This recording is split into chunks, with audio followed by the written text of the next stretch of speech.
Hello, everybody. We are now in the 5th week of the Summer of Strategy training series, which is crazy because I can't believe it's June 28th already.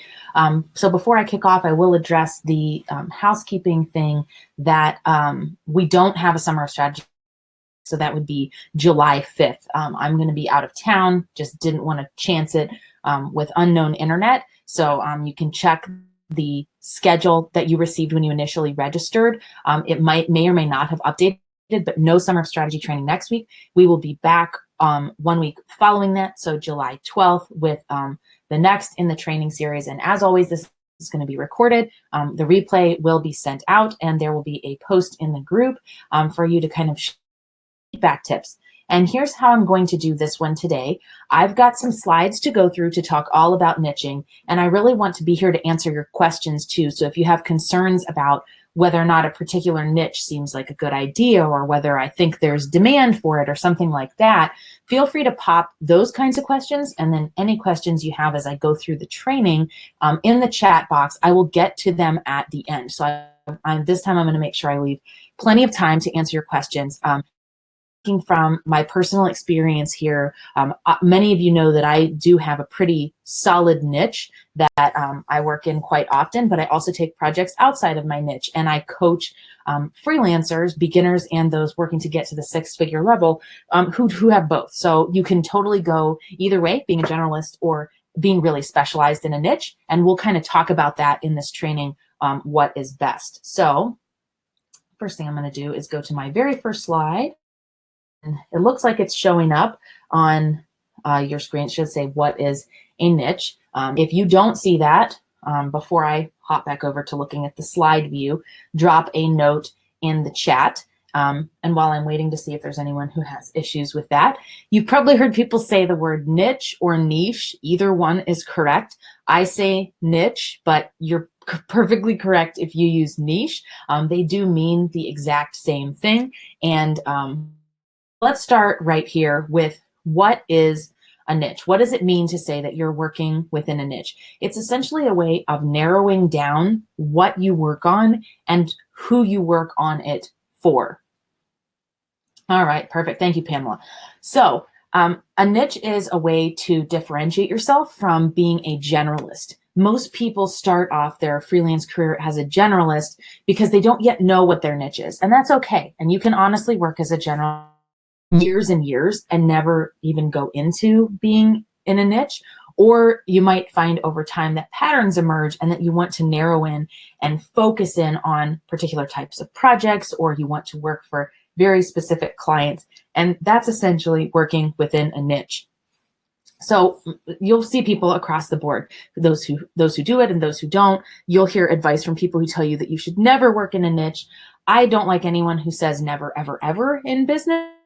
There are exceptions to that rule, and I have been working in a pretty well-defined niche now for 6 years, and it's been instrumental to helping me grow my business very quickly. That doesn't mean that I don't take projects outside of that or work with people outside of my usual industry. I do, but having a niche has done a lot of really cool things for me. So what we're going to talk about in this particular training is how to break down what you do as a freelancer into niching. Then we're going to talk about the pros and cons of niching, actually affect what you do on a day-to-day basis, how you sell to clients. Is it better for the clients if you're really specialized in their industry or in the particular type of project that you provide? All right, so in my mind, there are 2 different ways that you can niche. The first is by project. So you'll see people who choose within they'll have a general category that they operate in as a freelancer, like a graphic designer. But then designer might choose to only do logos, or perhaps they only create branded PDF books, right? So that's a very specific type of project that they choose to focus on. It's very different from a graphic designer who says, well, I do everything. I have a graphic designer on my team. She makes quite a bit of different things for me. She definitely has expertise in graphic design, but she's more of a generalist because she can kind of do everything. And for what I'm looking for on my team, that was the perfect fit for me. Graphic designers might say, I only create Pinterest graphics. I make the perfect Pinterest graphics. They're amazing, or I only make PowerPoint slides for people, whatever it might be. But that's the type of project that they focus on.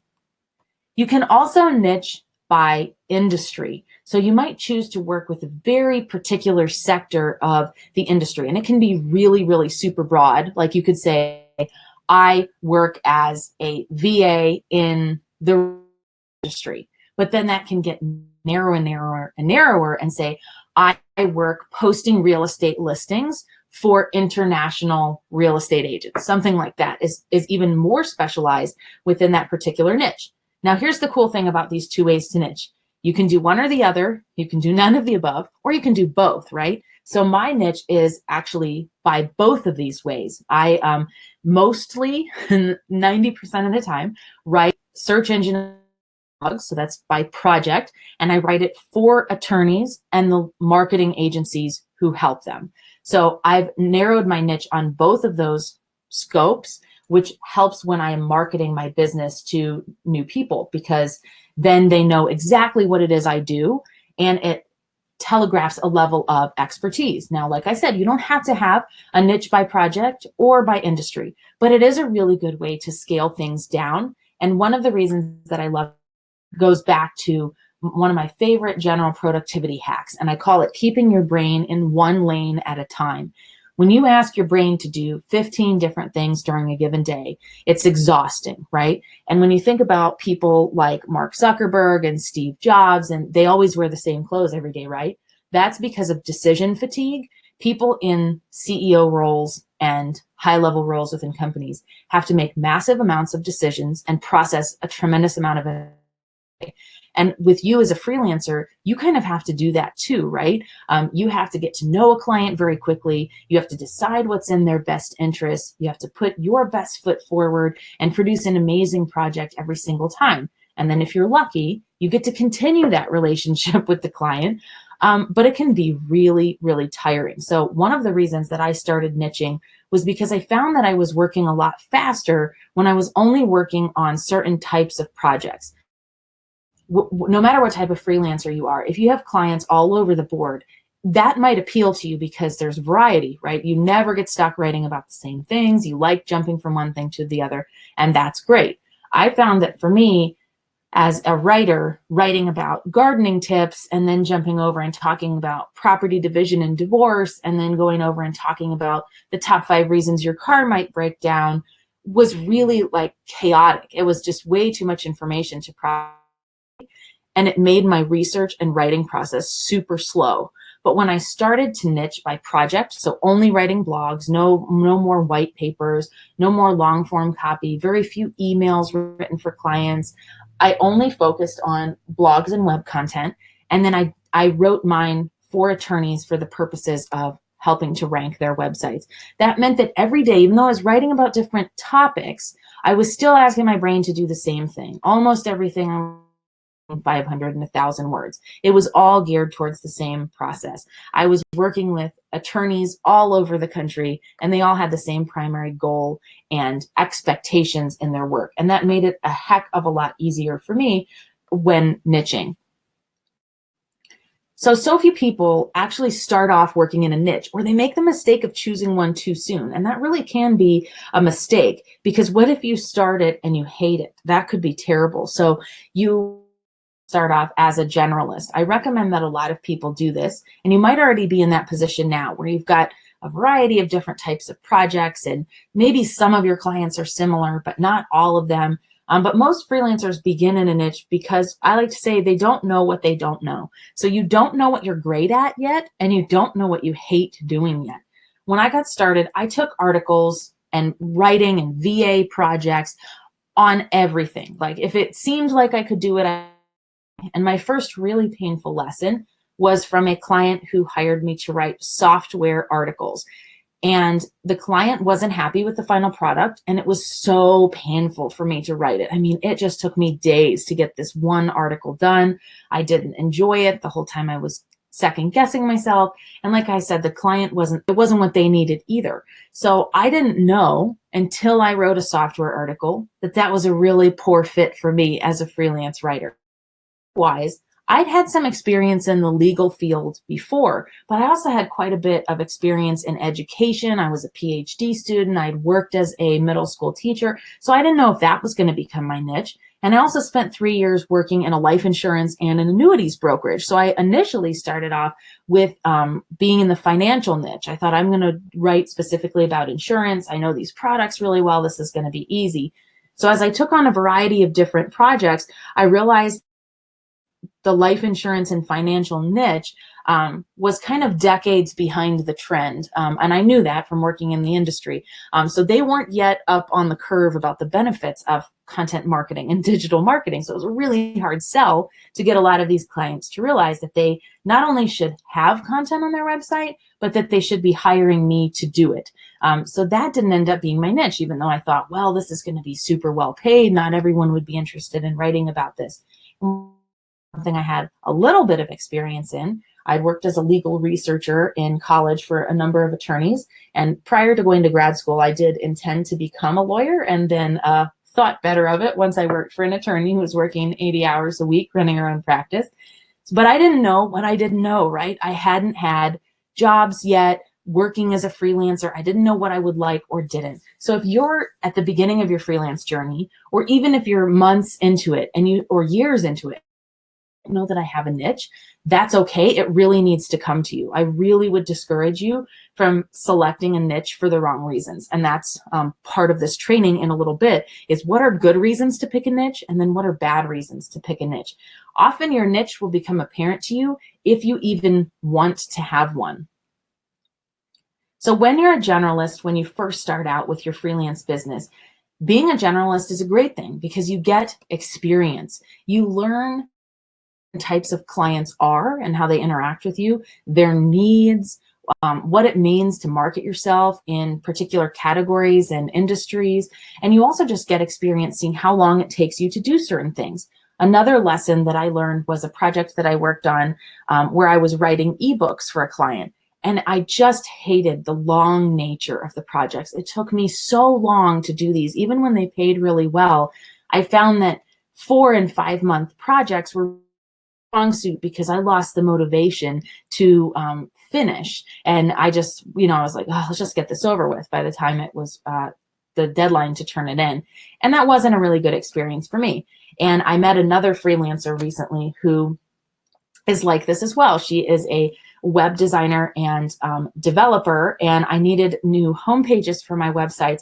And I kept getting quotes from people that were saying, oh, we can start in August. It's going to take 2 months. And I'm like, no, And finally, I heard back from the right freelancer, and she said, my sweet spot projects are the ones I can turn around in a week or less. I can have both of these done in less than 7 days if you get me the login material today. And I was like, sold, right? She knows her sweet spot, what she does best. She is like me. She wants those kind of quick turnaround projects that she can say, all right, I've got the project. I'm getting paid. It's over with. I'm moving on. Certain people prefer those bigger projects. I know a number of freelancers who love doing like books, like overhauling an entire website, like developing an app or developing a piece of software, which can take months and months or even years. But sometimes until you've had that experience, you don't know if you hate it or you love it.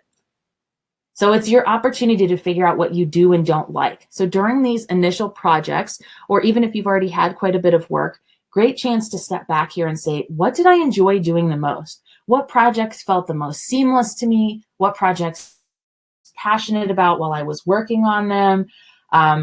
It's very interesting to note what you like and don't like, because it will be so obvious to you, right? Even something that you thought might be great. You might think the pay is going to be great if I take on a project as a voiceover artist in the medical industry. That's going to be my niche, right?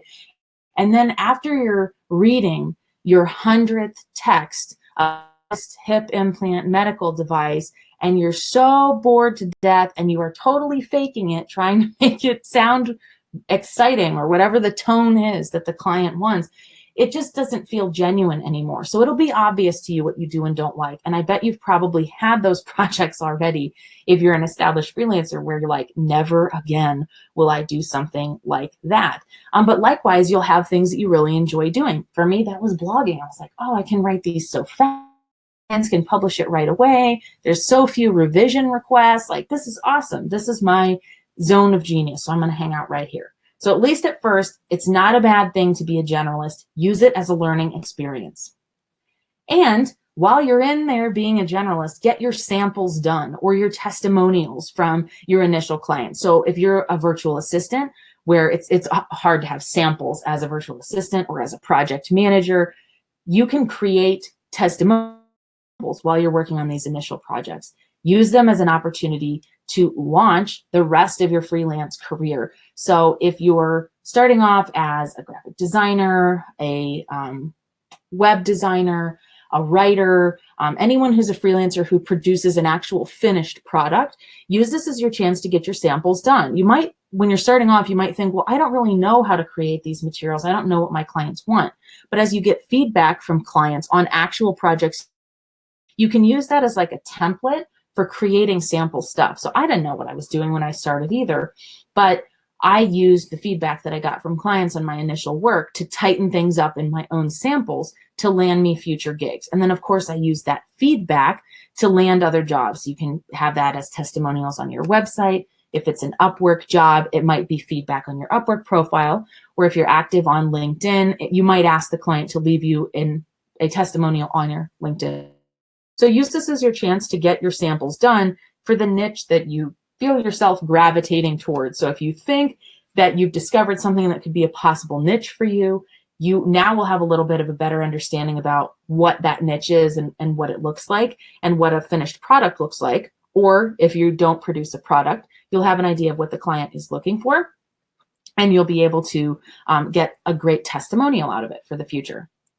So let's walk through an actual example of what it means from being a generalist to being super, super narrow. Now I'm going, almost as narrow as you can, short of saying you only do this for someone in a geographic area or a very particular size of business.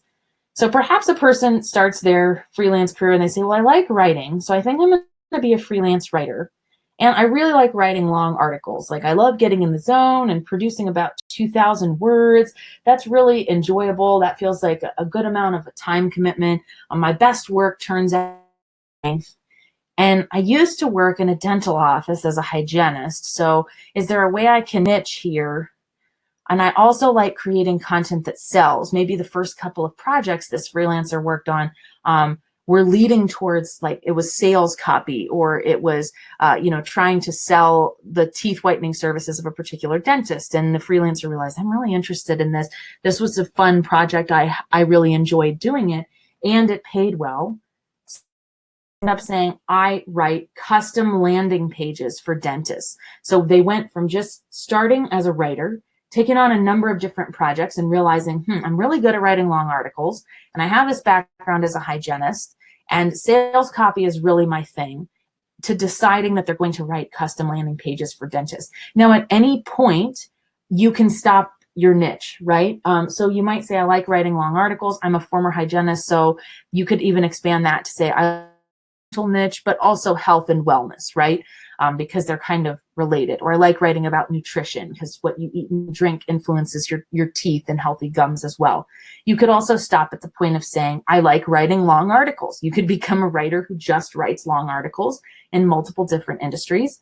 Or you could stop at, I love helping to create content that sells. You could just be a sales copywriter. But the narrower you get, as long as there's a demand for it, you can do a niche. Now let's talk about the reasons why you'd want to niche at all, aside from making your life easier, like I already shared, by asking your brain to only do one thing. You get better results for the client because you care about the topic and you have experience in doing it. And the longer you do it, the more that experience builds on itself. So whatever the final product is, or whatever you're doing for that client as a service provider, the results for them are better.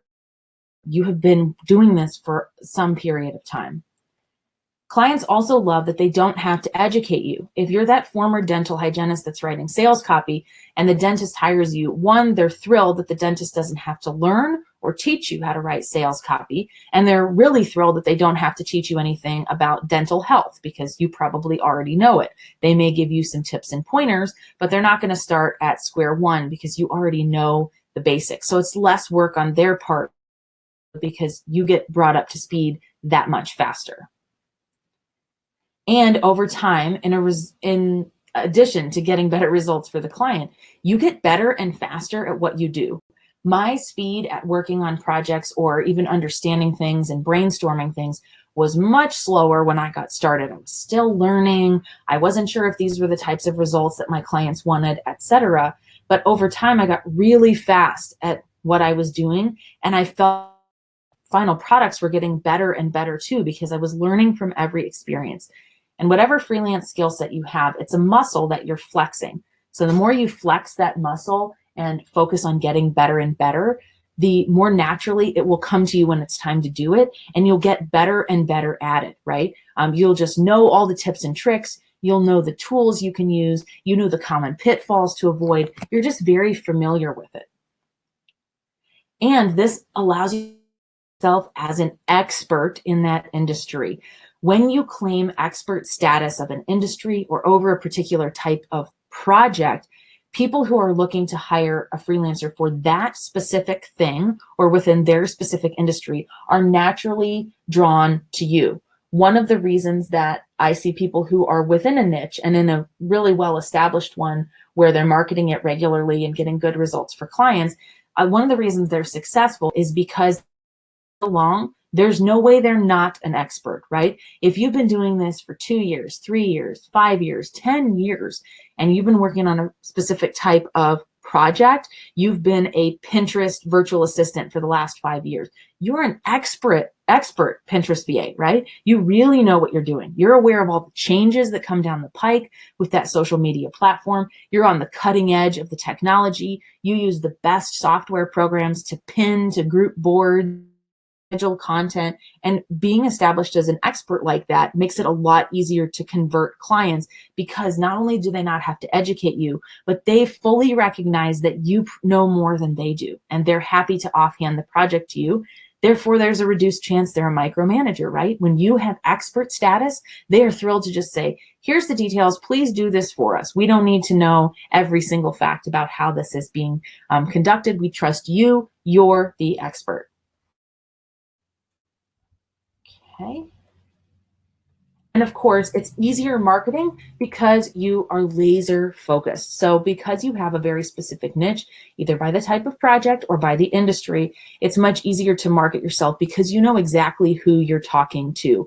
If you've ever received an email from someone who's selling something and it feels like they're speaking directly to you, it's because that person has a laser focused niche. They are to new moms who are getting ready to have a baby in the next 3 months. And they're talking to the exact pain points and questions that a person in that position has.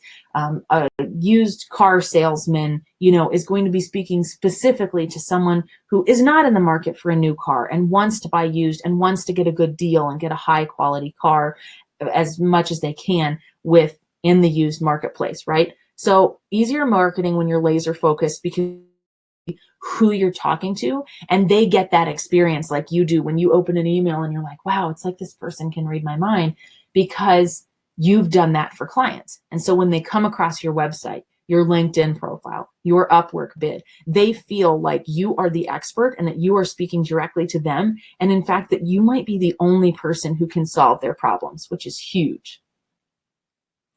Now, niching is not perfect, and it is not for everyone. If you niche and close yourself off to every possible opportunity in the freelance world, you could miss out on great options. So you want to leave the door cracked open a little bit just in case something piques your interest. I want to say it was a year and a half into my freelancing journey, I was contacted by a recruiter who was working for Freelance Upwork. And, she said, we really think you would be good as a project. I have no training as a project manager. I don't have the certifications. I'm not even 100% sure what to do. And she walked me through it and said, listen, we have, this great well-known company that's looking for a PM. I think you could take your VA skills and make it work as a project manager. Now, if I'd completely stayed within my niche and said, you know what, all I really do is write SEO blogs for lawyers. That's all I do. And that's where I'm going to stick with, I would have missed out on the opportunity to work as a project manager. And then that led into a gig working for another company as a project manager, and then for Microsoft as a project manager. So I would have blocked myself from those opportunities, but you can always make exceptions to your niche, right? If an amazing thing comes down the line and you're like, I have to try this, I think I could do really well with it, then you want to make sure that you have left that door open just a little bit. But if you're only ever looking for really narrow niche opportunities, there could be also piqued your interest. Maybe it was something that relates to a hobby you have or something you studied in school that comes up. You might miss it. Is it going to be the end of the world? Probably not, because there's also a chance that if you're really well niched, you are super fully booked too. So that's not always a bad thing either. You also could get sick of your niche. Like, what if you spend all this time establishing a niche, making a website around it, your LinkedIn profile is fine-tuned for this niche, all your samples and about what you do in this particular niche, and then you just get tired of doing it? Well, you can just start over and choose something different or go back to being a generalist, but it would be some work to go back to that point, right? You would have to kind of reboot and refresh all of your marketing materials. So there are some downsides of niching. And then finally, sometimes I hear this from people, but I don't really buy it, that your niche could get saturated. I really feel that this is unlikely, because and for freelancers today, that there's no way that every single client has been served. Just think about how many people run their own businesses, how many people open medical, dental, legal offices every single day, right? I mean, you have more professionals entering the marketplace. You have people who are leaving their full-time jobs to pursue their entrepreneurial dream. There are plenty of clients out there. Even if you only target Fortune 500 companies, you're not going to land a gig with every Fortune 500. And even if other freelancers are pitching those major companies, that doesn't mean that they're going to land all those great gigs and you're not. The bottom line is that there are a lot of options out there. And I don't know of niches that are saturated, because freelancing is still so new and there are still plenty of opportunities. Now, there can be niches that there's not enough demand for, which is a different thing in and of itself. Like I used this example once before, but like if you are an artist who draws comic books that are female-powered historical manga novels, like, I don't know if there's enough clients out there for you to rock that niche day in and day out. Like, there may not be. There could be. I have no idea. But choosing something that's super narrow where there's also no demand for it is a problem. But you can always take a step back. Remember, you can always go one step up that ladder that we talked about earlier with the hygiene copy for dentists. So be aware of that. Don't avoid getting into a niche because you think it's saturated. There's lots of opportunities if you're good at what you do. So here's some good reasons to niche. You have a particular expertise or interest in a certain field or type of work. You're really drawn to editing romance novels, and you really just feel like you could kill it editing romance novels. You have that passion for reading books like that. Avid reader of the Harlequin series for years, and you just love that. You would love for that to be your side gig or your full-time gig. Or if you just have a particular type of expertise, of course, this is why you start off as a generalist and you test it, so you don't end up working in a niche just because you had experience there and then you find out you hate it. But if you can find a niche where you have interest and expertise, awesome. You can really do well there. You also want to look for a niche where the demand to high, the pay is solid, and the desire remains steady. So that can be a little bit more difficult to figure out, but you can do some research before you claim ownership of your niche, both in terms of the types of jobs that you land as a freelancer in figuring out if it's the right fit for you, and doing some actual research on different freelancing sites or LinkedIn to see if there are opportunities out there. So here are some bad reasons to niche.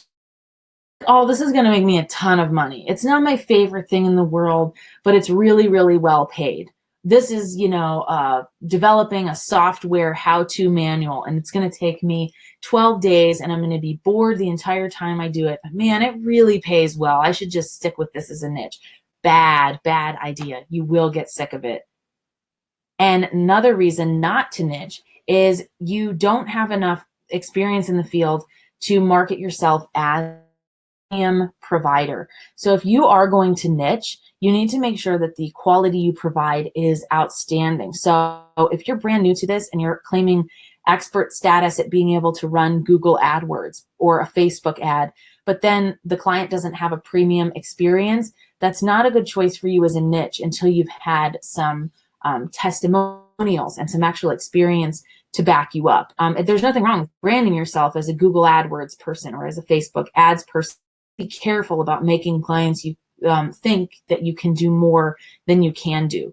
As you're learning, you'll eventually grow into that expert status, and you'll have lots of other things to support you being an expert, like testimonials from clients and case studies you can use and things like that.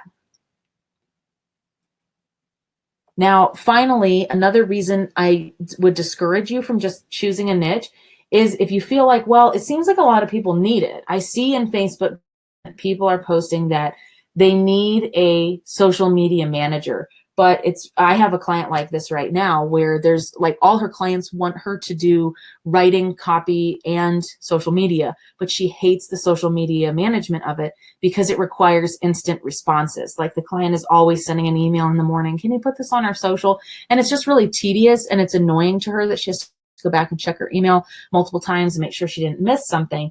So it wasn't a good to go that direction. And in fact, we had her outsource that and bring on a new team member because it was, she'd already gotten into several contracts where they needed the social media support.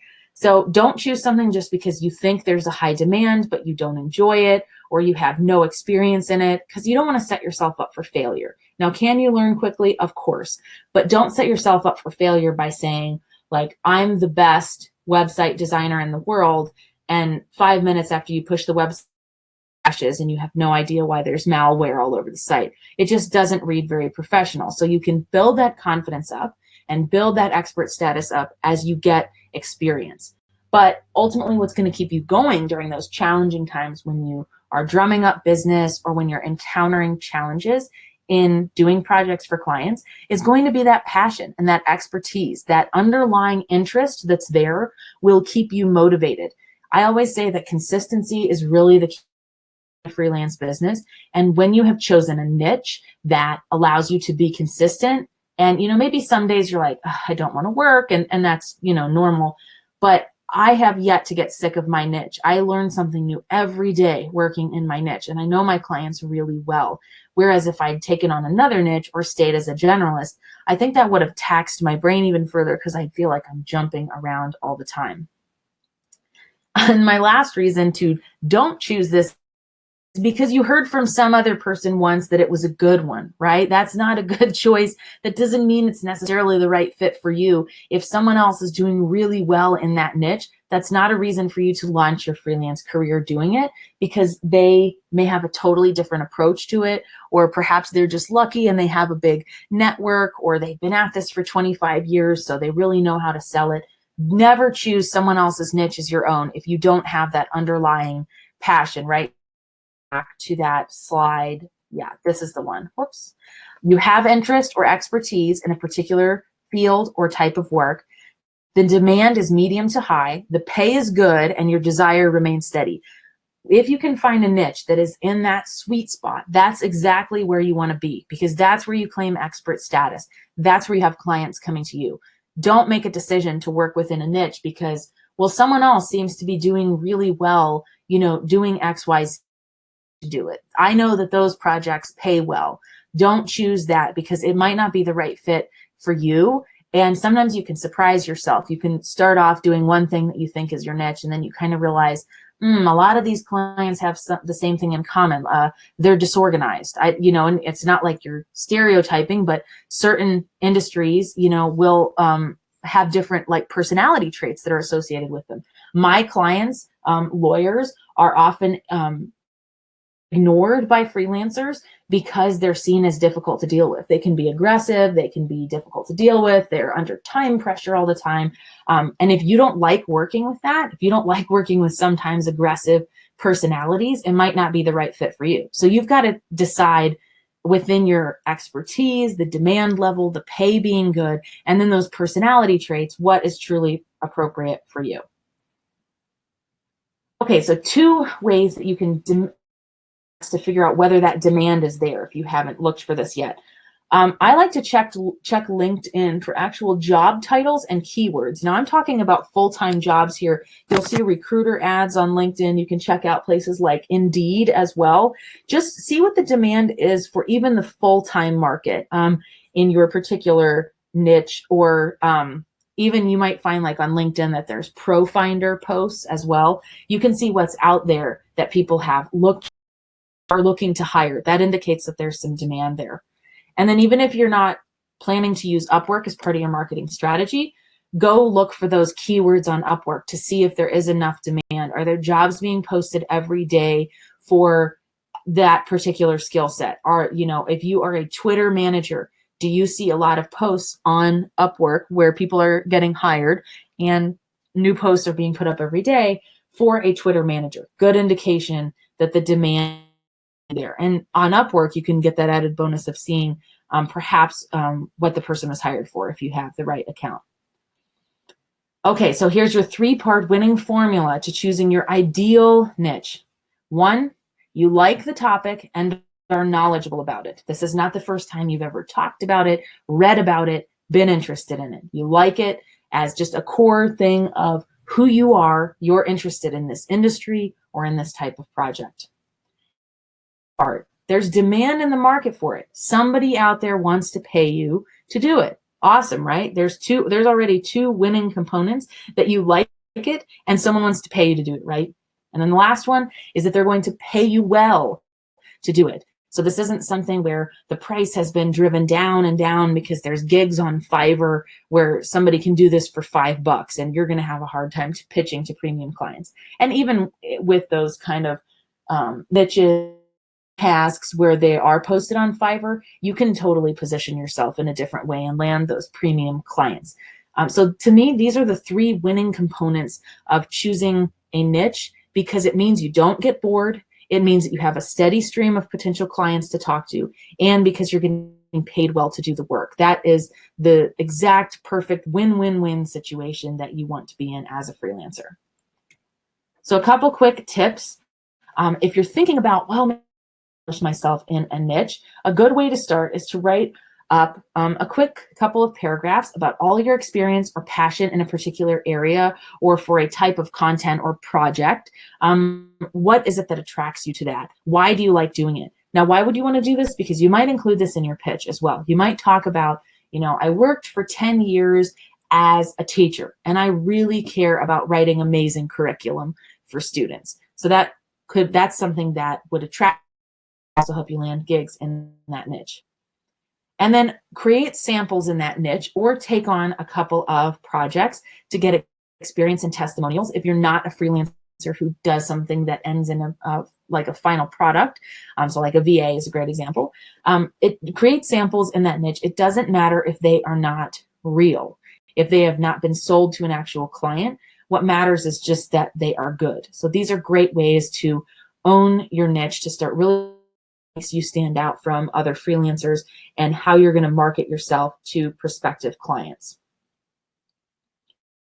And then make sure that your website and your LinkedIn profile match that niche that you've selected. So they're using the keywords that talk to your ideal clients, that you showcase the true passion and experience you have for this niche, not just because you've copied it from somebody else. You found some other freelancer who does it and you think it'd be a good fit for you, or you looked on and this work doesn't really sound interesting to you, but there's a lot of posts about it. Make sure that it's something that's really genuine for you, because you are going to struggle to market yourself if you don't have that expertise and that underlying passion.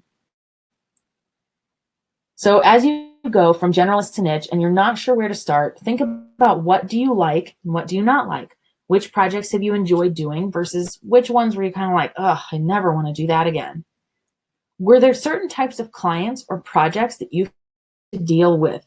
Did you notice that, when you worked with, female life coaches, that they were really uplifting and had a positive vibe about them. And so you think that might be a part of your niche. Or did you notice that when you worked directly with CEOs, they were overwhelmed and stressed out all the time? That's good information to know as you choose your niche too.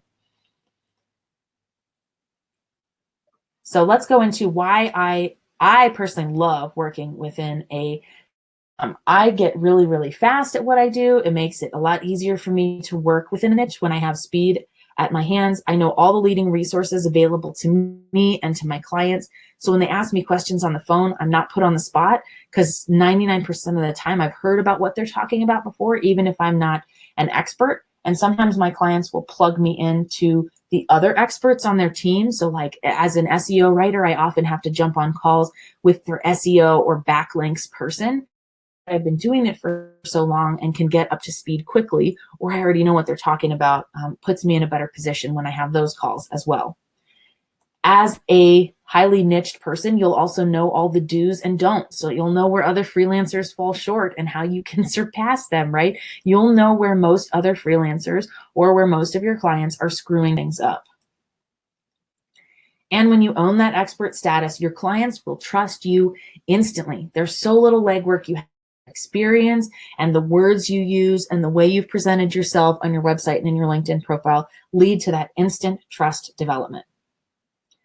So now I'm going to open it up to questions. And I also thought it might be helpful if you are thinking about diving into a niche, but you're like, I don't know if this is a niche. I don't know if this is a good one, if it's too narrow. Pop a note in the chat if you're curious about whether or not you think you have an idea of your niche and what it is. And then if you have any questions, here now and see kind of what is coming up.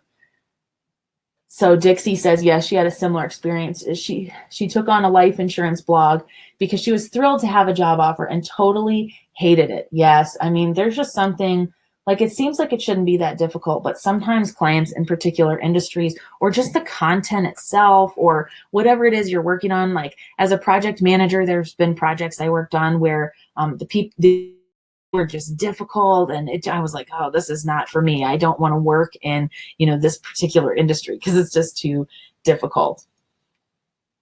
And Pamela says, I'm just getting ready to niche in my services. It infuses me with new excitement.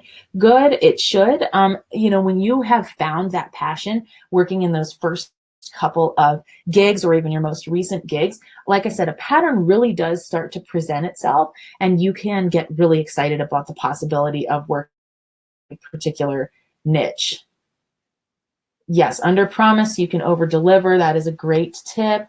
And Pamela says she loves to write, but she's incorporating it into her VA biz which she is relaunching.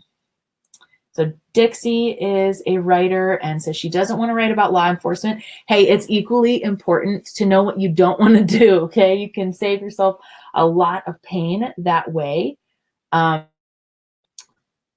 Yes. Okay. So Megan says she does like working with female life coaches. My random example there. Well, that is a great niche to be in, because there are a lot of female life coaches online, and you probably already following several of them on Facebook and are on their email lists and things like that. And those can be really excellent gigs because you'll learn a lot as you do it, right? You kind of get the benefit of seeing all the materials that are developed behind the scenes. So it's almost like you're getting a little bit of yourself. And people in that industry tend to be pretty positive and uplifting for the most part, at least the ones I've interacted with. So not as much personality issues. It's also just cool to work with empowered women, of course, as well. So that could be a really great niche. And so many female life coaches, especially if they're starting their business online, or any type of business coach, they can't keep up with their they have to outsource to freelancers at a particular point. Okay, so Kathleen says she's a project manager, but not sure about niche. Okay, so as a project manager, you're gonna, are there certain types of projects perhaps that you gravitate towards doing? Like, I know a lot of PMs work in the space of getting software programs. I worked as what I would call a digital content manager. I was responsible for corralling writers and editors to get material published on a website and on a blog. So there's projects like that. There's also project management where they have like a full-time remote staff, but they're all interacting on a project management tool or interacting daily through something like Slack. So even with that, that could be within a niche. You could also niche as a project manager based on the size of the team. Like perhaps you like working with smaller teams. Our female life coach example online often have kind of bootstrapped teams, but then they'll have a project manager even to oversee a handful of other freelancers. At a certain point for the entrepreneur, it's too hard to keep track of even 3 or 4 contractors. And so a project manager could get hired there. So you might prefer working with small teams.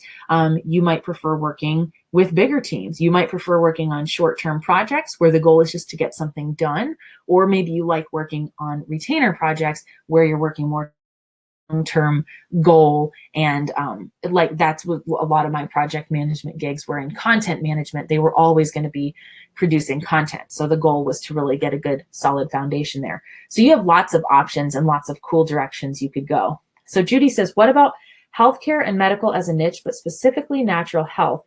How would I find clients and would they pay well? I don't know if they'd pay as well as clients in the area of conventional medicine. So I really do think healthcare and medical, I always hot niche. I have a tool that I every year I look at like what I consider to be the top 10 niches in writing, and medical almost always makes the list because there's so much information online about medicine. Now, I would say to you as well, like there are clients who will pay you well in any industry pretty much. Sometimes you just have to be more selective about choosing who those people are. I actually who are interested in natural health would be thrilled and would pay well for a writer who cares about natural health, because not every writer that's even in the health and wellness and medical industry is going to care about that the way that you might. So you will always bring something unique to the table. And a lot of times, if you have that core talent, people will hire you based on passion and your experiences. So you can do some searches on for you, I might look for specific keywords. So I'm not a natural health expert, but like whatever the foods are that people eat with natural health, whatever the supplements are that are kind of like hot topics in the field, those kinds of things, you could do some research to see if there are people who are hiring for those specific types of things out there. And they're definitely out there. I would make a list of the prospective clients that you could work with that are in the natural health field, who own their own natural health practices in your state, and you make a list of them on LinkedIn and you contact them directly on LinkedIn. And in the meantime, hopefully you've watched the LinkedIn training and you're posting articles about the value of natural health and reasons to hire a content writer and all that kind of good stuff that draws them directly to you. Definitely leverage your experience and your past work in the health and medical field for sure. So Robert says, if you have a good sense of I jumped one. Dixie says, I'm leaning towards baby boomers, lifestyle, health, aging, need to narrow it down. Okay, so let me help you make it easy. If you're leaning towards baby boomers, think about clients who write to baby boomers. What type of clients care most about interacting with baby boomers? Well, you've got your retirement people, you've got estate planning attorneys, you've got health experts who are trying to help people stay as they get into older age, right? You've got volunteer organizations and places like AARP that specifically target retired or older people in baby boomers. There are a lot. What I always tell people to do is don't reinvent the wheel, right? Like you don't need to create the organization that calls in baby boomers, right? Think about who out there already is talking directly to your target audience. Be your clients, right? Because if you're passionate about marketing to baby boomers, then find people who are already doing it successfully, and you can just help them do it even more effectively. So that's an excellent way to make things easier, right? So you don't have to start from scratch. Okay, so now back to Robert's question. If you have a good sense of a niche that interests you and that has potential, what would you do to gather market intelligence to test your theory? I would definitely start either on Upwork, I'd look there. If you didn't find the demand on Upwork, but you're still thinking, I think my people are out there, particularly if your prospective clients are what you'd consider professionals, i.e. people who would have a LinkedIn profile, I'd go over to LinkedIn and start some conversations with people, start making connections with people and doing calls with them if you can, or even just, offering to learn more about them, reading what they're posting on LinkedIn, who are with. I would do that as a way to sort of test whether or not there is demand. Most of the time when you come to a niche and you're testing a theory, it's because you've already landed a couple of clients in that niche, or you've found that it's at least easier to get to the pitch and proposal stage with those clients, which is an indication in and of itself that there's some demand there. It can be valuable to have 2 and at max 3 niches that you can work within. That way you have some flexibility. You don't have enough clients in your primary niche and you want to drum up some extra business, and you feel like for the moment you've kind of, if you're like using Upwork and there's no jobs on Upwork in niche number 1, you can hop over to niche number 2. That's how I would test it, is to out and see, 1, is there the demand? And then 2, are you able to land jobs in it? All right. So Dixie and Amy both say that they are looking to use LinkedIn a little bit more. I cannot say enough. I love LinkedIn. Literally got 2 messages this morning from people who found me, one of whom asked me to write a proposal immediately for work. And I have another client from last week who hired me to do some blogs for him because he found me on LinkedIn. And I also have one of the clients that I'm coaching right now is using LinkedIn. She's using what I'd call a more proactive strategy. So occasionally I will do that, but a lot of my LinkedIn strategy is very it's like I post my articles on there and then I wait for people to find me.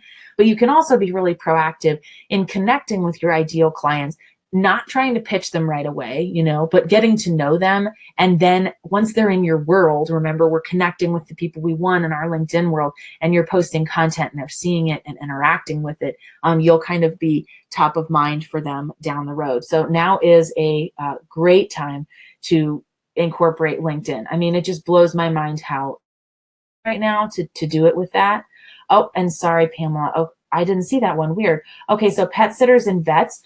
Definitely. I think vets especially, and even pet sitters, those are both great ideas for niches, especially if you are really passionate about the topic. And make sure that your passion comes across in the pitch, in your marketing materials on your website and on your LinkedIn profile. Like if you have animals, talk about them. Talk about how they're the light of your life and this is why you care for vets, or that you had a childhood experience with a vet who saved your dog's life and that's why you care so much about what these animal doctors do.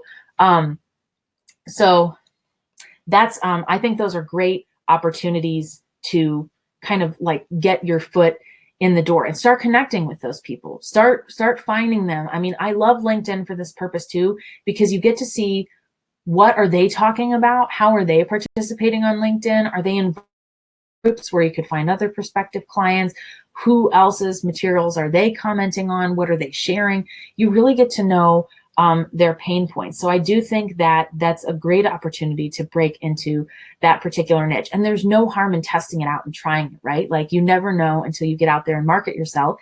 And even as a newbie, if you're not quite ready to say, all right, I'm going to build my branded niche website and I'm going to overhaul my LinkedIn profile, you can still have your non-niche material to sell you on LinkedIn or on Upwork to land gigs as you get more and more experience. You just want to make sure that you have excellent samples or testimonials from the clients that you have worked with. Okay, so Judy says, what are some ways to make money quickly in writing and editing work? I think the easiest way to land writing and editing work quickly is to go to the people who already know you. So go to, if you have a broad network on something like that, you can actually post like, hey, I'm not sure that I haven't shared my great news yet that I have launched a writing and editing business. I have a couple of openings in my calendar for July. Does anyone need help editing their cover letter or upgrading their resume? Choose something that a lot of people will connect with. So like you might not want to post on Facebook, I'm writing white papers in the tech industry, because you might not be connected with anyone who's writing white paper on Facebook, but something like a resume, a cover letter, a person who has a website that needs their about page edited. Editing, another great place to look. The time is not right now, but in the fall it will be. Students, graduate students, people who have to publish a lot of written work, who need help creating it. That's a great place to go, particularly for editing work, is to find need help with their like writing tutoring. So another one that you could do is you could offer a service to students who are getting ready to write their college admissions essays. Maybe you'd offer them a 20 or 30-minute session to learn a little bit more about them. You'd ask them to send a resume and the reasons they want to go to this college, and then you could help them build out a template of what that might look like in an essay. Or if they've already written their essay, maybe you can proofread it. So find things that most people can. So that's a really good way to get paid quickly for some writing and editing work, because you often know people in your world who do it. So one of the things I do that is way outside my normal niche is I edit paperwork for women who are competing in the Miss America organization. Miss America has very specific rules about how the paperwork is submitted with someone's resume and then their statement of community service. So I have people who will hire me just to look, improve the wording and the flow of it, fix any grammatical or punctuation mistakes. So when you can find a group of people who all have a common need, and that's why I recommend cover letters and resumes, because most people are going to interact with at some point in their life, or students who are getting ready to apply to college next fall, you could really do that as well. Okay, so Dixie says she has another question. Okay, go ahead and post that in the chat, because it looks like I'm getting towards the top of the question, so I should be able.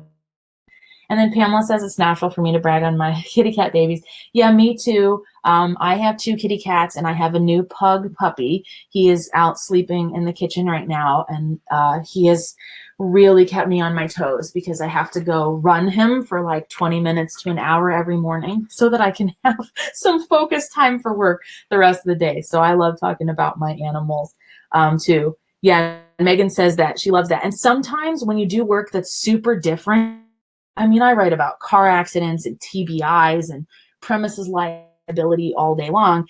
And for the most part, I like it. But when someone comes to me with something wildly different, I just finished an article for a new client about summer camp. And it was just so refreshing to write it, because I was like, I never write about this fun stuff. I'm always writing about, what to do if you're in a legal crisis type of a thing. Pugs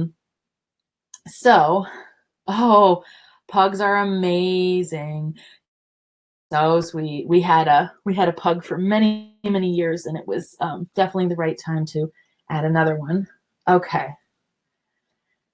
Now Dixie says, if I have already posted something I wrote on Facebook, is there a problem with reposting it to LinkedIn or on my own website? I had read something that it sounded like it would be considered plagiarism. Okay, so what you're talking about is essentially duplicate content, and that's usually the way that Google penalizes people who are trying to from someone else's website or whatever, someone else's online space. So if you've already posted something you wrote on Facebook, I don't think that it's going to hurt you to share it on LinkedIn. If you've already published it on Facebook, I might consider rewriting it for the purposes of sharing it as an article on LinkedIn. You could also share it as a link, so the actual link to your Facebook article or Facebook post on LinkedIn. But as I shared in my LinkedIn training, like when you share links, how many times can I say the word link in one sentence?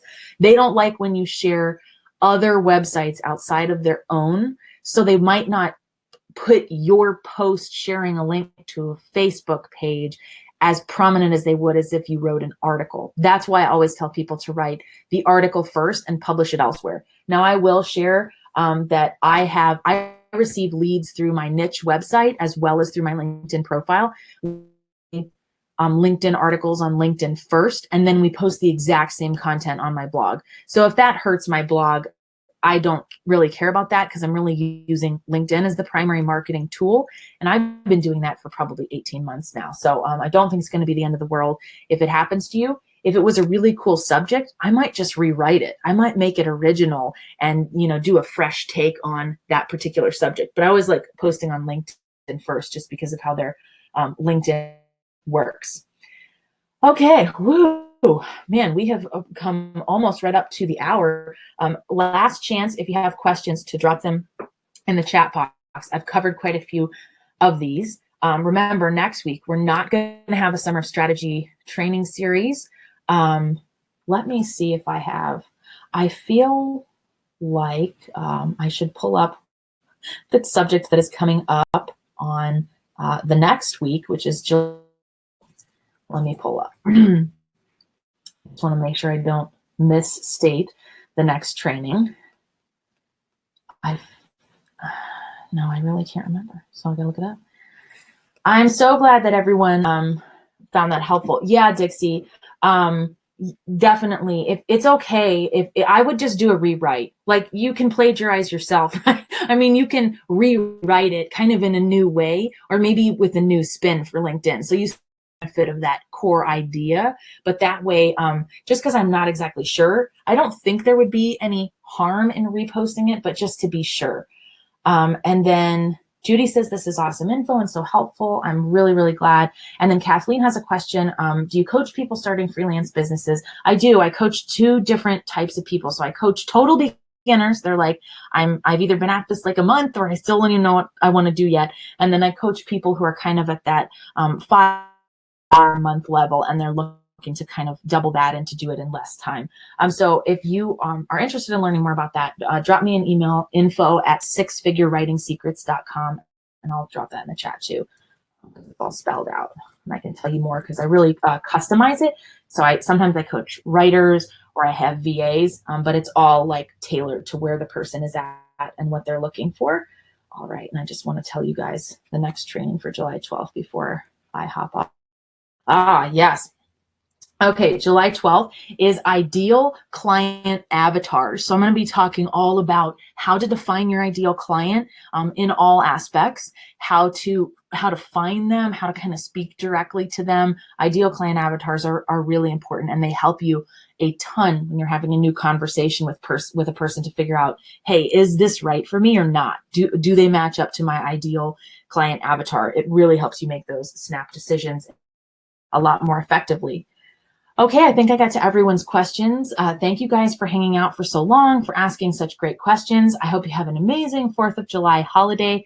We are flying with the pug to my in-laws, so wish me luck, because I've never flown with a dog before.